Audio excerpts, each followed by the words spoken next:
Yo, what's up? It's your boy Pierre. We're doing Pierre's Panic Room on the road. We're at the Eagle Bank Arena in Virginia. We've got a big concert going on, comedy concert called Straight No Chaser Tour. We got my man Cedric the Entertainer hosting it. We got my man Red Grant on the show. We got Teddy Carpenter on the show. We got DL Hughley on the show. And we got Earthquake on the show, man. It's gonna be a hot show. I'm gonna take you behind the scenes indoor, all right? Check it out.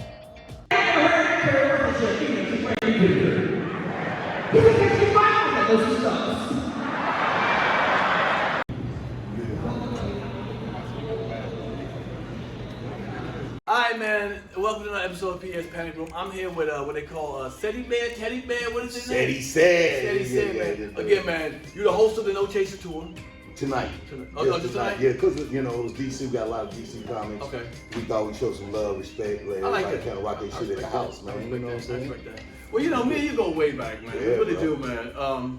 I want to ask you a question on some real. Have you ever took time to stop and think about the journey from St. Louis to where you are now? Think of all that. I remember that because I was jealous about half of the shit, nigga. I was pissed off, nigga. Okay. Shit. Well, for the most part, all of it was because I started comedy a little late, in my opinion. I went to college, I graduated, I was working for State Farm, and so I was like 26, 27 the first time I even tried it. And, guys were super young when they was going on stage, and so and building their careers. So, but because I had I did plays and stuff like that in college, so I had no fear of going on stage, and just really had to learn how to shape it to comedy. Right. So, in a way that projected me a lot faster because I had college stage performance. I've been on groups, so once I learned how to do stand up, I actually had formulated the entertainment part pretty quick.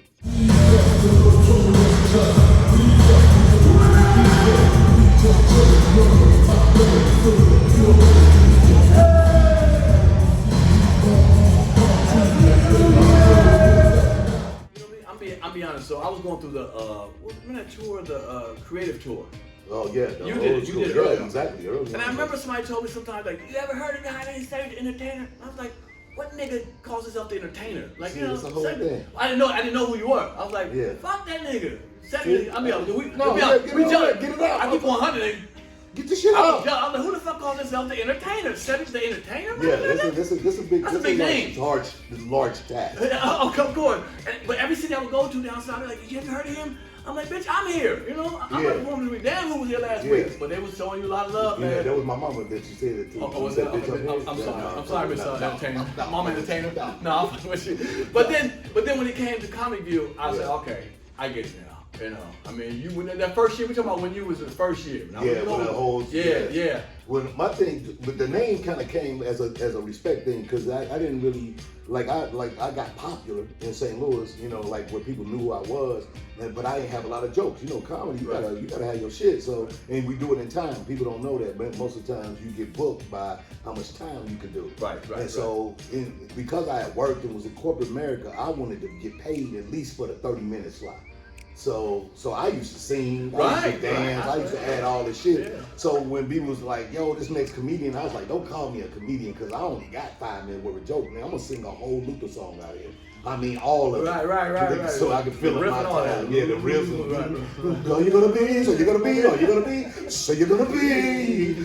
Well. Y'all sing it. Well. I'm gonna milk that shit to get my 30 minutes. So I was like, I just told the guy one night to call me an entertainer. Don't call me a comedian. Wow. And he introduced me as Cedric the Entertainer. Okay. And then when I ripped, I had a good show. And I came off, he said it again, and I just kept the name. It wasn't really intentional, to be honest. Y'all be fucking with that movie about a nigga? Nigga always give me an extra cup of that shit. You know what I mean? Nigga, I'll be in the movie got that movie butter for later. Is this a correct thing to say? Do you think you had an advantage of most comedians because you could sing and do all that other stuff? Because most comics is comics, and you had an extra element. Probably at that time, but I think for me it came from the fact that I kind of came into it from the theater point of view, which you did. You sang, you did your script, you performed. So that was like a thing that I just did naturally, and it was the way I could fill up time. So, but then of course if you come along and you meet people like Jamie and that's crazy. He could play the piano. He could sing and play the piano. I was out. They said, "What you gonna do?" I'm like, I can't do the piano. I can't do the hammer. Hey. You know, have you ever done a competition? But wait, did the comedy competition? Have you Yeah, done that was before that. the Miller Genuine Draft. You did that in before? Chicago. Yeah, How did you fare in that? I won that one. Oh, that's cool. That was Well, early okay, on. okay. That was one of the first big things that really kind of set me up was to go to the Miller Genuine Draft. That was big. Right. Because you know when I kept hearing about Jamie Foxx. I thought it was a female when I first came to LA. Right. Yeah. My friend was there. You gotta watch Jamie Foxx.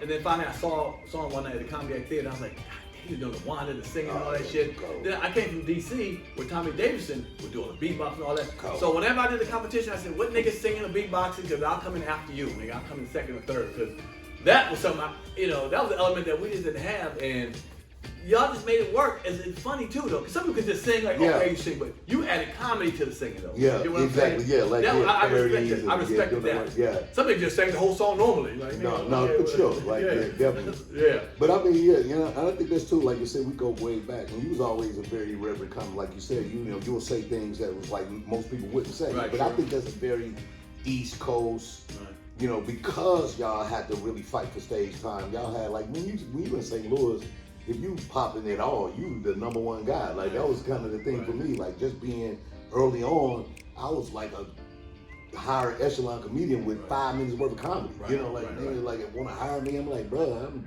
I don't say these jokes. That's all I got. Right. So, all right, because I'm gonna get you on my show. yeah, man. When we sit down for real, this is a quick 5 minutes. Yeah, you got on tape. Do you think you did the Kings of Comedy and it was so unique, man. Even the white boys thought, Yeah, right. With the blue collar. Yeah, the blue collar. Yeah, we can say it. Now I've seen right, without a doubt. Jeff Foxworthy.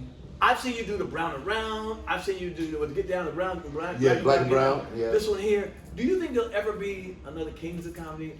Because it was, would you say it was unique? Yeah, for all sure. the other tours? It was at that time. It was definitely, you know, it was the Budweiser Superfest comedy. There you go. Time, Like right? Like right, this, right. Sure. You get all your favorites on one night. Nobody had really ever done that before.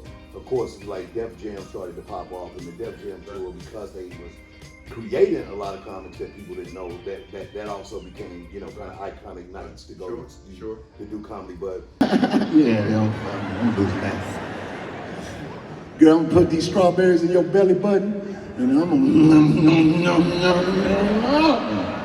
You see? Wasn't no wasn't no that's nasty. You know why? Because them were normal sexual condiments. yeah, it was all one-offs at first. So, you know, Martin was high. You know, Eddie Murphy was high. You know, these guys was legendary and would be the one-off guys that come do arenas. And then we did the Kings. So that was different. I don't know if you can do it now because, you know, everybody is very much individual superstars. And if they tried, I mean, I think Chappelle and Rock go out together sometime. I know Kev, Chappelle, and Rock, they did like a little one joint in like in Madison or something.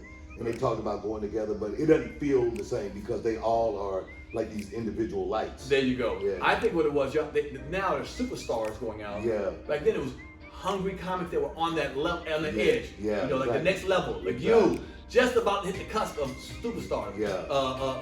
Who's the Bernie and all course, that. you know. Because some of them didn't have shows and they got shows because of that situation like that. Exactly. Did y'all on the tour, because you know, when we work, man, a lot of comics, you know, it's like, nigga, I'm trying to rip this stage up. Fuck you. Not just way, but like it's about me. Yeah. Did y'all have that camaraderie or did y'all like, I'm gonna bring the next, you know, kind of it flowed until the first season, it almost flowed, but they had to do, let's call it switch up, nigga. Yeah. Something didn't flow correctly. Well, That's real. It's real. No, that's real. No, You know? But, you know, like, because I was the young gun on the first one, so, you know, and my intention was that. That's kind of a comedian thing. People don't know that comedians are very competitive like that.